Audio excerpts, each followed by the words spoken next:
Здравствуйте, в студии Гульжана Андагулова, в эфире «Кызылжар Апта».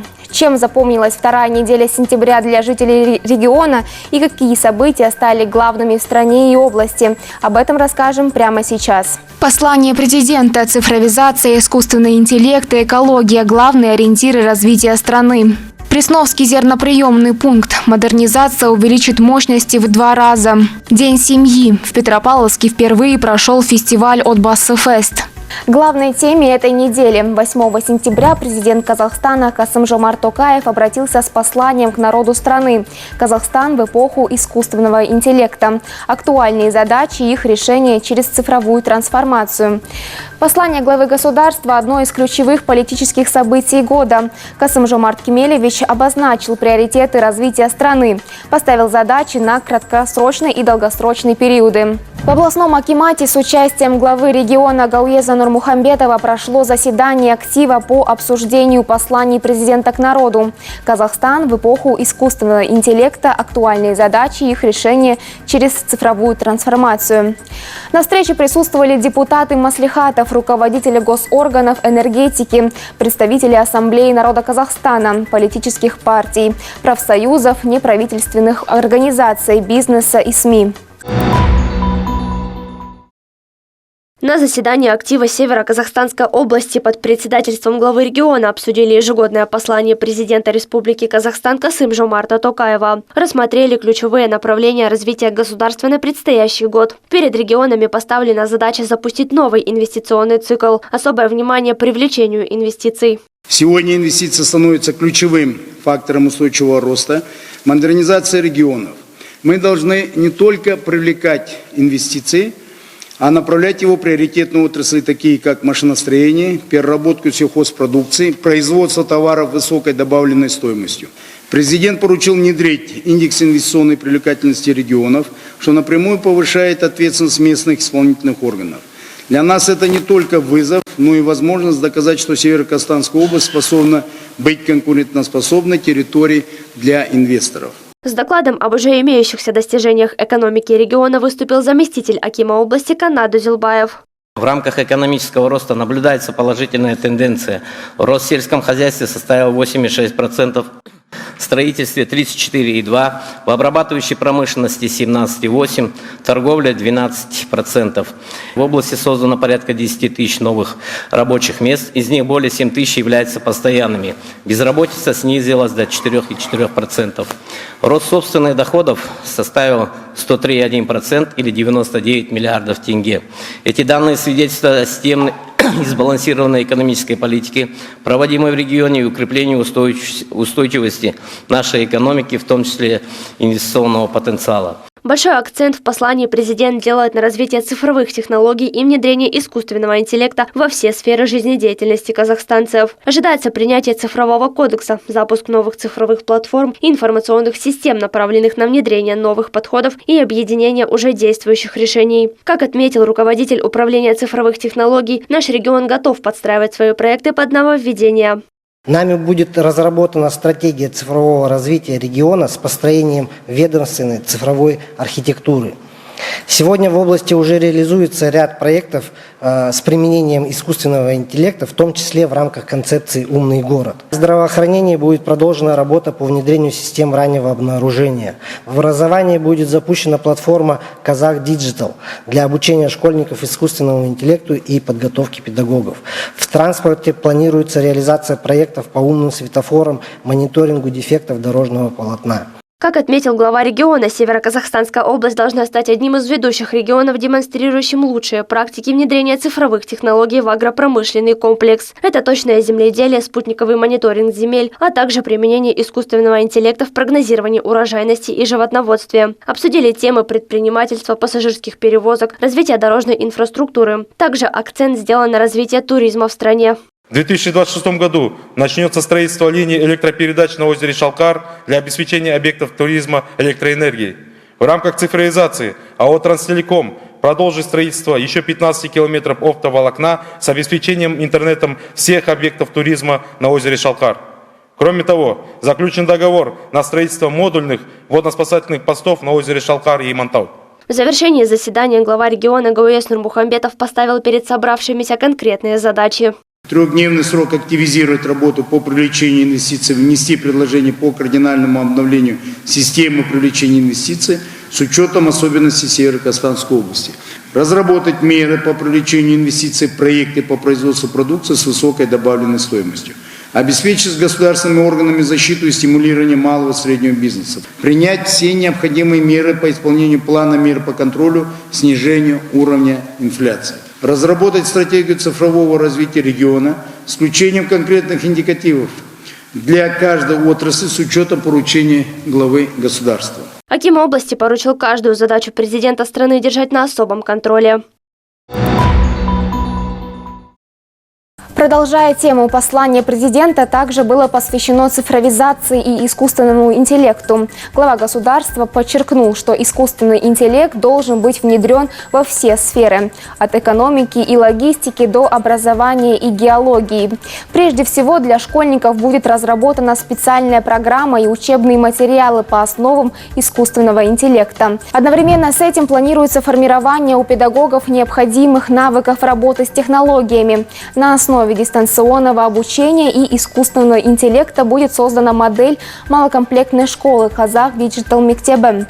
Эта цифровая платформа обеспечит учащимся из сельской местности доступ к качественным образовательным материалам, способствуя сокращению образовательного неравенства. Меня как педагога, конечно, импонируют моменты, которые касаются образования.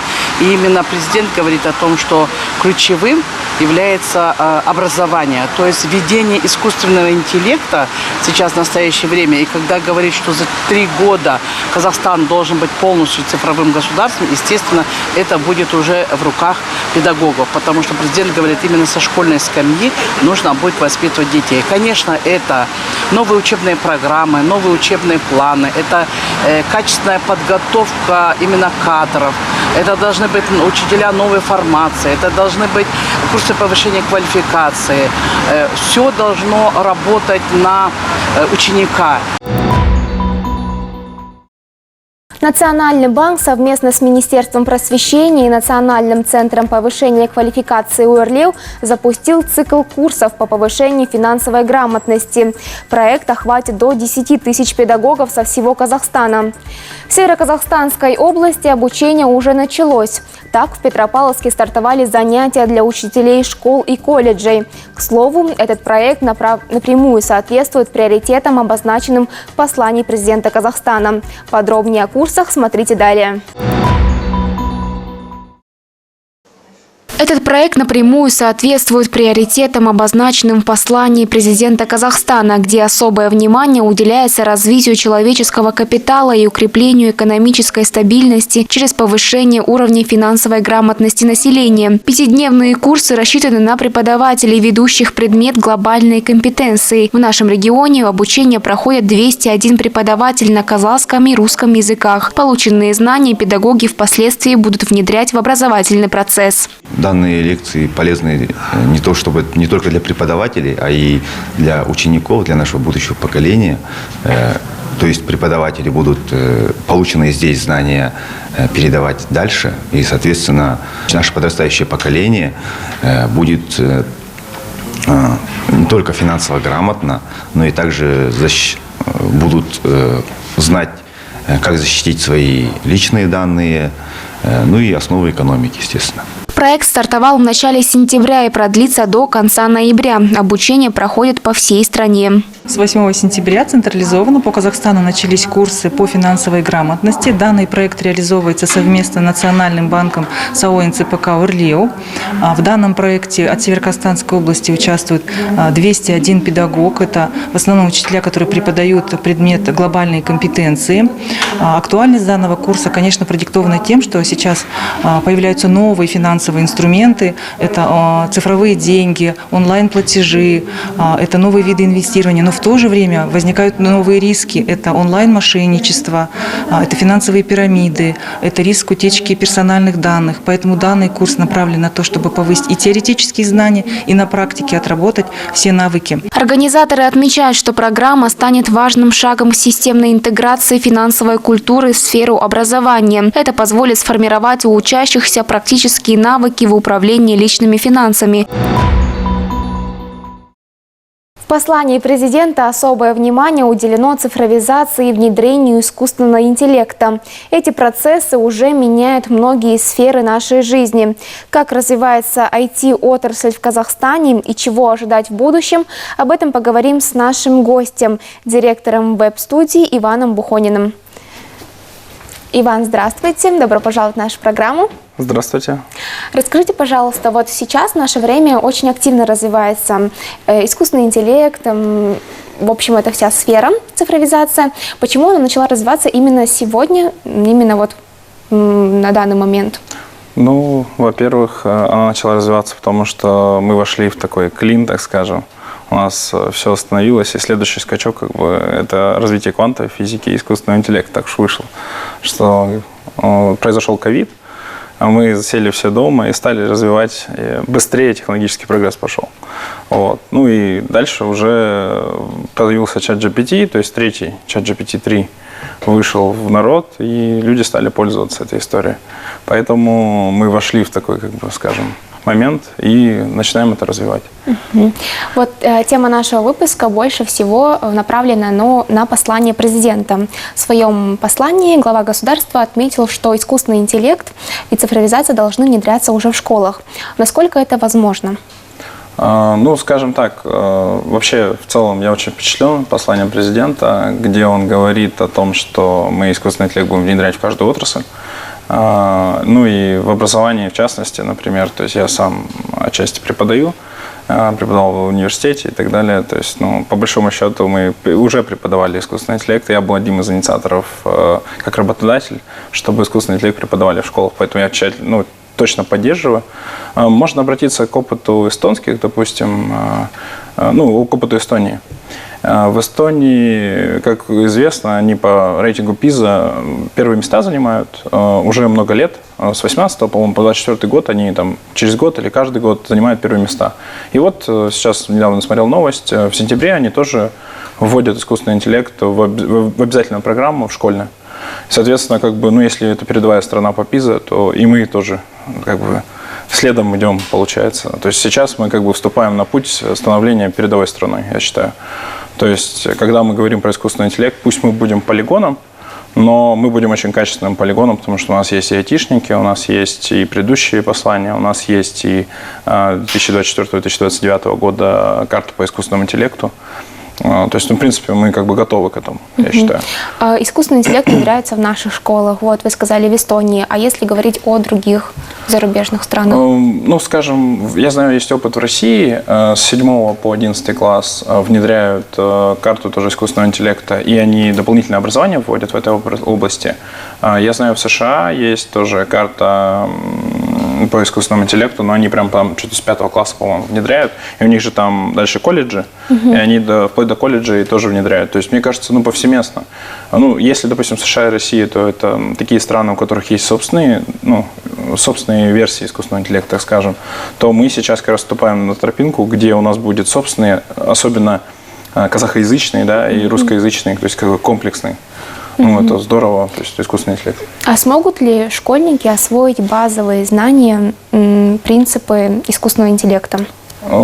Так как я являюсь педагогом, по основному образованию, я вам могу точно сказать, что смогут, потому что, даже если у меня в детском саду, у меня дочка при помощи супруги, она общалась с Алисой и научилась разговаривать. То есть она, во-первых, заговорила рано из-за того, что общалась с Алисой. То есть Яндекс Алиса, это Яндекс.Колонка умная. Вот. И у меня сын сейчас тоже по ее стопам идет. То есть дочке 5, скоро, 6 будет 26 февраля следующего года, а сыну 2, да, и ему 3 скоро будет. И вот они идут, я вижу, как они развиваются гораздо быстрее, чем мы развивались в свое время, благодаря тому, что они какие-то вопросы задают искусственному интеллекту. Если это в садике происходит, то это произойдет и в школах. Логично. Главное, чтобы... Дети сейчас более приближенные к этому всему. Да. Но дети, они же всегда впитывают раньше. Вот если вы вспомните, когда интернет в свое время появился, такая же механика, как с искусственным интеллектом сейчас была. То есть, типа, все говорили, ой, там интернет там нас захватит, там все, вот у нас интернет, вообще доступность данных. Но нет же, так же не произошло. Произошло так с единицами, с десятками, с сотнями, с миллионами. И потом все по нарастающей идет. С искусственным интеллектом будет то же самое. В наше время наш Казахстан внедряет искусственный интеллект в образование, в медицину, в транспорт. В какую сферу нужно в первую очередь внедрять искусственный интеллект, чтобы увидеть результат? Ну, мое мнение такое.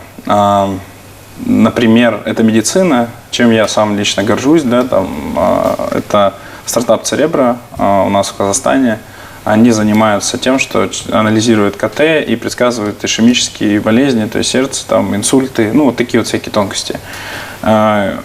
Судя по тому, что они заявляют на своих сайтах или в исследованиях сейчас проводятся испытания в Астане и в Алмате, они за 10 минут позволяют. То есть раньше, допустим, чтобы определить какие-то нюансы, связанные с инсультом, нужно было от 3 часов и выше консилиум. Сейчас нужен искусственный интеллект, который определит это за 10 минут. Ну, они заявляют, что за 10 минут. Я в восторге вот от таких, допустим, вещей. Если мы говорим про строительство или мы говорим про какие-то другие отрасли, где обязательно, да, внедрение, в любом случае, мне кажется, каждая отрасль, как будто, знаете, у нас появится такой советник. Да? У нас появится такой вот независимый советник, который знает все знания мира, при этом как бы он может нам логично разложить как бы какие-то спорные моменты. И такое ощущение как бы складывается, что в любой отрасли, вот куда не возьмешь, то есть там, ну я могу общими словами говорить, да, могу конкретизировать там. Если мы возьмем образование, то это легкий доступ к информации, ну как будто бы индивидуализация обучения может произойти, например.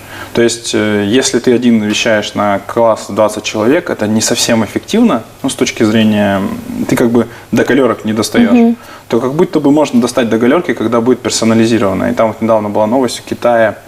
По-моему, в Китае внедрили историю, когда они как бы, ну, такое устройство подключается, и если человек не занимается мозговой активностью, если он, ну, филонит, так скажем, то ему как бы сообщается человеку, который контролирует, то есть что типа человек филонит. Так представьте, у нас теперь галерки будут тоже. И так можно работать с каждым индивидуально. И так можно, да, индивидуально с каждым работать. Плюс, ну, наверное, строительство. В строительстве я знаю, ну, в сельском хозяйстве, кстати, в строительстве меньше, но в строительстве я могу сказать следующее. Вот, допустим, в строительстве у нас происходит проектировка, и в проектировании мы вот там не так давно тоже сталкивались, есть специализированные программы, в них при помощи искусственного интеллекта можно строить графы, строить вот эти вот объекты, ну, многомерные, так скажем, объекты. Ну, мне кажется, это прям крутая точка развития. Тоже в строительстве сталкивались с тем, что, знаете, смертность людей от упаденных балок там, и всего остального очень высокая. И мы решали такую проблему. То есть у меня вот есть парень, он решал такую проблему. В общем, люди в касках или нет. Камера определяет, человек в каске или нет. То есть он вот так краешком заходит, камера видит его. Если даже краешком она видит, что у него камеры нет, все, останавливается вся стройка и каска. То есть, ну, мы как бы, можно сказать, что мы уменьшаем, то есть, смертность на 30%, например. И как бы есть такая статистика, в США есть и так далее.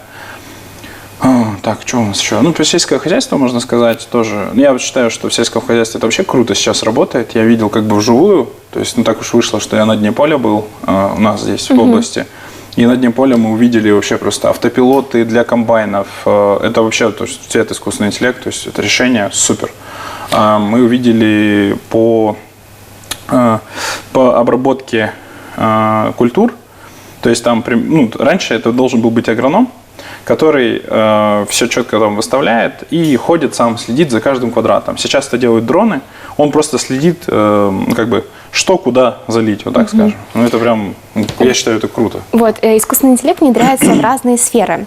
И то, что выполняли раньше люди, исполняет искусственный интеллект технологии. Многие люди опасаются, что искусственный интеллект может забрать рабочие места. Насколько этот страх обоснован? Насколько этот страх обоснован? Рабочие места. Ну, смотрите, я сторонник теории того, что рабочие места никто ни у кого не заберет. Есть высказывания достаточно известных людей, кто вот занимается искусственным интеллектом, в частности. Чаще всего мы сталкиваемся вот с чем. Искусственный интеллект заменит людей, которые не используют искусственный интеллект. Вот так, наверное. И если мы говорим про профессии, то где у вас есть рутина, рутинные какие-то проблемы, ну, проблемы, связанные с интеллектуальной деятельностью, может быть, или проблемы, связанные с рутинной деятельностью, где вы повторяете, просто много повторений делаете одинаковых. То есть здесь вот конкретно он вам просто поможет. Он не может вас заменить. Все равно принятие решений нельзя перекладывать на машину, пока, по крайней мере. То есть она пока еще не компетентна, она еще не является полноценным, скажем так, искусственным интеллектом. Но она больше всего работает как вспомогательный инструмент. Да. Ну, я вообще сторонник, говорю, теории того, что это вспомогательный инструмент, это все инструмент. Деньги – инструмент, интернет – инструмент. Все это инструменты. И как вот вы их используете, насколько раньше вы начнете их использовать, настолько эффективнее вы станете в современном обществе. Как будто бы так.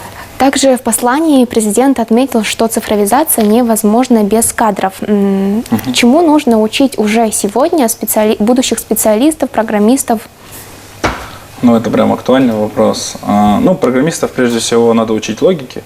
Это, прежде всего, математики, да, база. Но если мы говорим про навыки, то навыки общения друг с другом, потому что они теряются в последнее время. То есть это вызывает сейчас очень много проблем, именно навыки коммуникации, навыки, связанные с критическим мышлением, потому что, смотрите, очень много искусственный интеллект привирает. То есть он создает несуществующие события, он может вам в книжку персонажа как бы изобразить, которого там не было в этой книжке. Как бы человеческий мозг так устроен, он увидел, он если сильно доверяет, то есть для него искусственный интеллект авторитет. То есть вот этим навыкам очень важно учить. Мне кажется, прежде всего, да, какие-то логические вещи. Я думаю, все. В принципе, этих навыков будет достаточно для того, чтобы выживать. Ну и самое главное, наверное, это навыки скоропечатания и так далее, потому что мы в мире, мы от этого никуда не уйдем. Хотя нейролинк, допустим, есть, да, Илона Маска, который вот сейчас уже 14 людей вживили в себе, и они не могли не думать, ничего делать не могли, так скажем, с ограниченными возможностями, да, людям. Но сейчас они при помощи вживления чипов, они могут в шахматы играть онлайн, и так далее, силой мысли двигать курсор.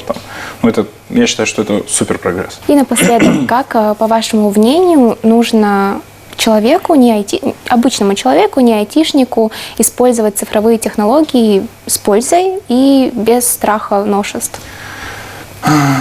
Бытует такое мнение, что это все технологии, все новое, это старое, хорошо забытое. Старое. Да, либо старое, либо такое, оно вызывает такие сомнения. И вот чем быстрее человек справится с сомнениями и начнет это использовать, тем быстрее он вкатится, обычный, простой обыватель, тем быстрее он вкатится в технологичный мир. То есть, если вы вспомните, есть люди, есть там 3 волны людей. Первая волна – это энтузиасты. Это вот, если можно говорить, то это я, например. То есть мне нравится, криптовалюты появились, давайте все в криптовалюты. Появился искусственный интеллект, давайте все в искусственный интеллект. Вот такая история. Есть вторая волна, это сомневающиеся люди, кто посмотрел на энтузиастов и дождался, пока будет какой-то эффект. И есть третья волна людей, это, так скажем, такие люди старинного уклада, такие консерваторы. И они только последними докатываются. И вот мне кажется, чем быстрее мы поймем, что вот всем нужно просто объединиться и использовать эти технологии, просто брать и использовать, просто брать и практикой заниматься. То есть не получается, здесь работает правило 10 тысяч часов. Чем быстрее вы наработаете эти 10 тысяч часов с искусственным интеллектом, тем быстрее вы поймете его минусы, плюсы, тем быстрее вы увеличите свою эффективность. То есть если мы говорим про студии, или мы говорим про какие-то съемки и так далее, то есть здесь же много возможностей. Google Nano Banana, например, они выкатили, Photoshop тебе вообще не нужен. То есть ты берешь просто искусственный интеллект, закидываешь картинку, он вам генерирует все красиво, логотипы, пожалуйста. Хотите поменять объект, пожалуйста, все, что хотите. В жизни это Но можно ли это назвать, что люди тем самым забывают свою работу и все перекладывают на искусственный интеллект? Нет, ни в коем случае нельзя. Они не забывают свою работу. Они оптимизируют свою работу. То есть у них появляется больше времени. Как это? Отмазка, что ты работаешь, и у тебя нет времени на детей, теперь не пройдет с искусственным интеллектом. Как будто бы появятся другие проблемы, которые нам придется решать, но они будут не такие значительные, наверное. То есть, как будто бы так. Это мое мнение, опять же. Нельзя так безапелляционно говорить, но мне кажется именно так. Ощущение от того, что ты берешь и делаешь какую-то рутинную работу, точно уйдет. Ощущение от того, что за тебя кто-то подумал, тоже уйдет, потому что ты должен все равно принимать решения самостоятельно. И как будто бы, говорю еще раз, советник, который обладает всеми знаниями мира. Камон, это ж классно. Спасибо, Иван, за уделенное для нас время и за ваши ответы на наши вопросы. Вы смотрите «Кызылжар Апта». К другим темам выпуска. В Жамбыльском районе завершается модернизация Пресновского зерноприемного пункта. На эти цели направлено 2,3 миллиарда тенге. Подробности далее. Товарищество «Шатила ЯК» в Жамбыльском районе основано в 2004 году. Общая площадь сельхозугодий – 37 тысяч гектаров. Здесь выращиваются как зерновые, так и масличные культуры. С каждым годом объем урожая увеличивался и возникла необходимость в его хранении. В прошлом году товарищество приобрело Пресновский зерноприемный пункт. На предприятии с 60-летней историей ведутся работы по модернизации. Этот объект очень старый, 56-го года постройки. Когда мы его приобрели, здесь один ряд складов был в аварийном состоянии. То есть мы его убрали, и вот сейчас на месте этих складов мы ставим банки емкостью 30 тысяч тонн для хранения всего спектра культур, бобовых, масляничных. То есть на сегодняшний день, когда мы введем этот объект в строй, емкость ХПП будет составлять 60 тысяч тонн хранения. Общая сумма модернизации составляет приблизительно 2,3 миллиарда тенге. Монтаж новых складов и оборудования планируется полностью завершить в октябре, а работы по заливке бетона и благоустройству территорий продолжатся следующим летом. Таким образом, использовать новые склады для хранения зерна начнут с будущей уборочной кампании. Пока же зерно будет складироваться в старые помещения. Урожайность в этом году лучше, чем в прошлом году. Уборку гороха мы уже закончили, 4,5 тысячи гектар убрано. 2,6 тонны получили урожайность, 26 центнеров. То есть 11 тысяч тонн гороха товарного мы получили. Чечевицу тоже заканчиваем. Сегодня буквально, наверное, закончим. Чечевица тоже урожайность лучше, чем в прошлом году. Почти 20 центнеров урожайность составляет, 19,8. По животноводству у нас не первый год уже. Мы с 2012 года животноводством занимаемся. Абердин Ангус у нас площадка по доращиванию. В октябре месяце планируем приобретение 600 голов бычков для доращивания. Корма уже заготовили, сенаж заложен, 5000 тонн, сена заготовили. С 2012 года товарищество развивает не только растениеводство, но и животноводство. На откормочной площадке содержится 500 голов мясного скота породы Абердин Ангус. В октябре планируется закупить еще около 600 бычков этой же породы. Вы смотрите «Кызылжар Апта». Сегодня 14 сентября, второе воскресенье этого месяца. И именно в этот день отмечается Международный день семьи. В преддверии праздника на берегу озера Пестрое впервые прошел семейный фестиваль «Отбасы Фест». Сотни петропавловцев собрались, чтобы провести день с родными, поучаствовать в играх, конкурсах и насладиться атмосферой радости. Подробнее в материале моего коллеги. Семейный фестиваль «Отбасы Фест» объединил горожан на живописном берегу озера Пестрое. Мероприятие организовано Отбасыбанком при поддержке Кызылжар Креатив Центр и Национальной комиссии по делам женщин и семейно-демографической политики. Цель фестиваля – укрепить семейные ценности, продвигать здоровый образ жизни и познакомить жителей с социальными инициативами банка. Креативный центр Кызылжар Креатив сегодня впервые проводит выездное мероприятие на стеле «Северная звезда». Мероприятие проводится в рамках республиканской акции «Счастливая семья, счастливая страна». Посвящено семейным ценностям, сплочению семьи. Гостей ждали творческие выступления, фотозоны, игры и конкурсы для всей семьи. Семейные эстафеты и командные соревнования сплотили участников и зарядили позитивом. Гульмира Ташкенова вместе с семьей приехала на фестиваль, чтобы отдохнуть и весело провести время. Сегодня мы пришли на мероприятие поучаствовать, получить положительные эмоции и зарядиться хорошим настроением. Кульминацией праздника стал запуск воздушных змеев. Такие мероприятия доказывают, насколько важны простые, но теплые семейные традиции. Совместный отдых укрепляет доверие и создает воспоминания, которые останутся на всю жизнь. Такой была вторая неделя сентября с важными государственными инициативами, обновлениями в регионах и культурными событиями. И, пожалуй, главным напоминанием остается День семьи. Праздник, который учит нас ценить близких и проводить больше времени вместе. Вы смотрели информационно-аналитическую программу «Кызылжар Апта». Наши выпуски также доступны во всех социальных сетях – YouTube, Facebook, Instagram и на официальном сайте телеканала. До встречи на следующей неделе.